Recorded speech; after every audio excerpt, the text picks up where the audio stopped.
काही आज तुम्ही अमर उपोषण या ठिकाणी भेट घेतलेली आहे, ती भिंत बांधलेली आहे, ती पाडण्यासंदर्भात हनुमाननगरचे रहिवासी उपोषणासाठी बसलेले आहेत. त्यांना तुमचा पाठिंबा आहे का? हो, आमचा पाठिंबा आहे की. आणि आमच्याकडे वारंवार तक्रार केली. मी गवळण बोबडे जिल्हाध्यक्ष, त्या शिंदे साहेब मुख्यमंत्री यांच्या वतीने त्या लोकांनी वारंवार तक्रार दिली तलाठी साहेबाला नगरपालिकेत आणि तहसीलला बी दिली, तरी ह्यांच्या रस्त्याचे हे लोक दखल घेत नाहीत. आणि ही लोक अमर उपोषण करायला तयार बसलेले आहेत, तरी त्यांनी दखल घेतली नाही, कुणी भेट दिली नाही. मी येऊन त्यांना भेट दिली आणि ह्या लोकांनी जर ह्या लोकांची तक्रार नाही घेतली तर ह्यांना दिवे भव्य मोर्चा करण्यात येईल आणि आंदोलन करण्यात येईल, रस्ता रोको आंदोलन करण्यात येईल.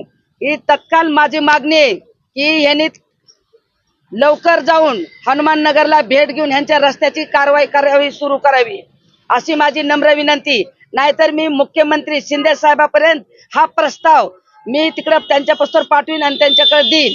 मग वरून जर ह्यांना काय आलं तर मी त्याची जबाबदार नाही, माझं हे निवेदन आहे. आणि ह्या लोकांनी सगळ्यांनी लय पीडित लोक आहेत ही, आणि ह्या लोकांची ती लोक दखलच घेत नाहीत. मग ह्यांची तक्रार मुख्यमंत्र्यापर्यंतच नेण्यात बाबत मी इथं पोहोचले आहे.